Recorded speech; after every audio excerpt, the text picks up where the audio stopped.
Hi mga ka-Facebook friend, isang magandang araw po sa inyong lahat. Ako po si Syra Lane Ramirez ng Sitio Balagbag, Barangay Dagatan. Ang ating tatalakayin po ay mula sa aklat ni Mateo, chapter 13, verse 24 to 23.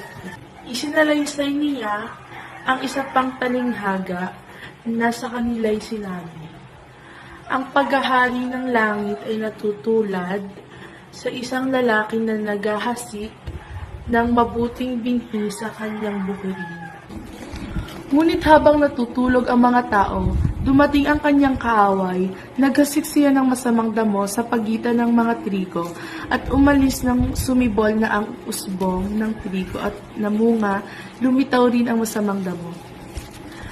Kaya ang mga alipin ng may-ari ng simbahan ay lumapit sa kanya at sinabi, Ginoo, hindi ba mabubuting binhi ang iyong inihasik sa iyong bukid? Kung gayon, saan galing ang masasamang damo? Sinabi niya, isang kaaway ang may kagagawa nito.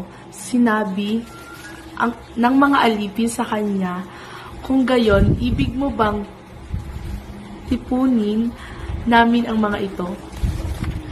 Ngunit sinabi niya, huwag, ito ay sapagkat baka sa pagtipon ninyo ng masasamang damo ay mabunot din ninyo ang mga trigo.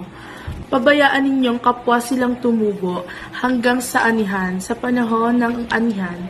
Sasabihin ko sa mga aani, kunin muna ninyo ang masasamang damo at inyong pagbigkis-bigkisin upang sunugin, ngunit ang mga trigo ay tipunin sa aking bangal. Minsan sa ating buhay, sa kagustuhan nating mapalaganap ang mabuti o positibong pananaw sa kapwa.